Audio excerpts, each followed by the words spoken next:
Bismillahirrahmanirrahim. Assalamualaikum warahmatullahi wabarakatuh. Syukur alhamdulillah kita bisa berjumpa kembali di channel ini. Sholawat dan salam semoga selalu tercurahkan kepada junjungan kita Nabi besar Muhammad sallallahu alaihi wasallam. Allahumma sholli ala sayyidina Muhammad wa ala ali sayyidina Muhammad. Harapan dan doa saya untuk saudaraku semua yang sedang menonton video ini, semoga saudaraku semua selalu diberikan kesehatan oleh Allah, dimudahkan segala urusannya, dilapangkan rezekinya, dan diampuni segala dosanya. Amin ya rabbal alamin. Saudaraku yang dimuliakan Allah subhanahu wa ta'ala memerintahkan orang beriman untuk senantiasa bertakwa kepadanya, karena takwa adalah jalannya orang-orang yang berakal. Dengan ketakwaan, seseorang akan mendapat keamanan dari segala hal yang mencelakakan dan berhasil masuk ke dalam surga dan selamat dari api neraka. Allah Subhanahu wa ta'ala berfirman, dan barang siapa yang taat kepada Allah dan Rasul-Nya dan takut kepada Allah dan bertakwa kepadanya, maka mereka adalah orang-orang yang mendapat kemenangan. Quran Surat An-Nur ayat 52. Sahabat tasyakur daily yang dirahmati Allah, berbicara tentang orang yang rugi dan bangkrut dari sudut pandang dunia dan sudut pandang akhirat tentu melahirkan arti yang jauh, dan perbedaan arti ini akan melahirkan perbedaan tindakan seseorang bagaimana agar dia tidak dikatakan sebagai orang yang bangkrut. Dari Abu Hurairah radhiyallahu anhu, Rasulullah shallallahu alaihi wasallam bersabda, apakah kalian tahu siapa orang yang bangkrut itu? Para sahabat menjawab, orang yang bangkrut adalah orang yang tidak mempunyai dirham maupun harta benda lainnya. Nabi SAW menjawab dengan sudut pandang yang berbeda. Beliau bersabda, orang yang bangkrut dari umatku ialah orang yang datang pada hari kiamat membawa pahala sholat, puasa, dan zakat. Namun ketika di dunia dia telah mencaci dan menuduh orang lain, makan harta, menumpahkan darah, dan memukul orang lain tanpa alasan yang dibenarkan. Maka orang-orang yang menjadi korbannya ini akan diberi pahala dari kebaikan-kebaikan sepelaku. Jika telah habis kebaikan-kebaikannya, maka dosa-dosa mereka akan ditimpakan kepadanya. Kemudian dia akan dilemparkan ke dalam neraka. Hadis riwayat Muslim. Inilah bangkrut yang sebenarnya. Seseorang menyangka dalam kondisi siap panen pahala, ternyata perbekalan pahalanya malah diberikan pada orang lain, hingga ia melara dan susah di akhir.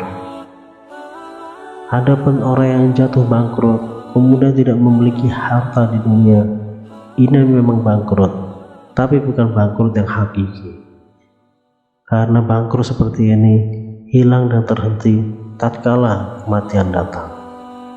Bahkan bisa jadi saat dia hidup, kebangkrutan itu akan berganti kekayaan dengan kemudahan dari Allah SWT. Bangkrut di akhirat adalah bangkrut yang hakiki, karena inilah kebinasaan yang benar-benar binasa. Dia sudah capek-capek beramal tatkala di dunia, ternyata saat di akhirat malah pahalanya diberikan untuk orang lain, yang orang tersebut adalah korban dari kezalimannya. Kalau habis pahalanya, maka dosa-dosa orang lain akan dia tanggung.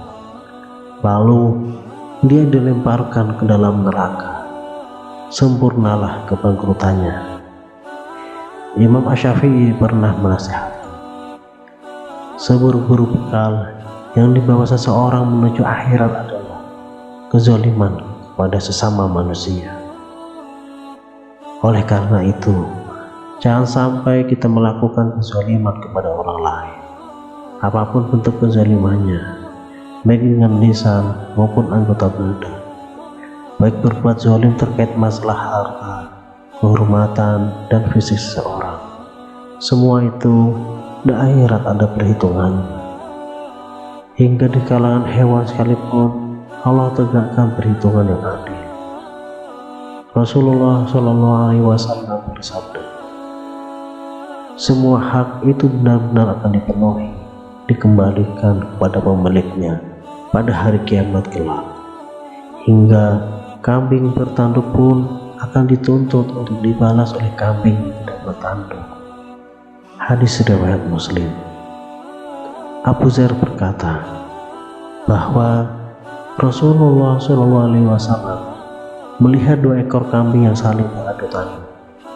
Beliau lalu bersabda, "Wahai Abu Dzar, apakah kamu tahu kenapa mereka berdua saling menanduk?" Abu Dzar menjawab, "Saya tidak tahu." Nabi lalu bersabda, "Akan tetapi Allah Maha Tahu dan Dia akan mengadili di antara keduanya." Hadis riwayat Ahmad. Allah Ta'ala juga berfirman, maka tatkala Allah menyelamatkan mereka, tiba-tiba mereka membuat kezaliman di muka bumi tanpa alasan yang benar. Hai manusia, sesungguhnya bencana kezalimanmu akan menimpa dirimu sendiri. Hasil kezalimanmu itu hanyalah kenikmatan hidup duniawi. Kemudian kepada kamilah kembalimu, lalu kami kabarkan kepadamu apa yang telah kamu kerjakan. Quran Surat Yunus ayat 23. Tatkala Allah memberikannya bagian dari dunia berupa harta dan kekuasaan, lalu dia berbuat zalim, dia anggap itulah kesempatan dan peluang untuk mengambil dan bukan menjadi haknya. Dulu sebelum mendapat harta dan kekuasaan, hal itu tidak mereka lakukan, tapi justru setelah Allah beri nikmat, malah mereka berbuat zalim. Allah ingatkan, harta dan kuasa adalah kenikmatan duniawi, dan masing-masing akan dikabarkan tentang apa yang mereka perbuat di akhirat nanti. Di akhirat, setiap orang akan menanggung semua yang dia lakukan di dunia. Kalau dia melakukan kebaikan, maka ia akan menuai hasilnya tatkala nanti di akhirat. Demikian juga seseorang yang melakukan kejahatan, maka ia akan menanggung akibatnya kelak di akhirat.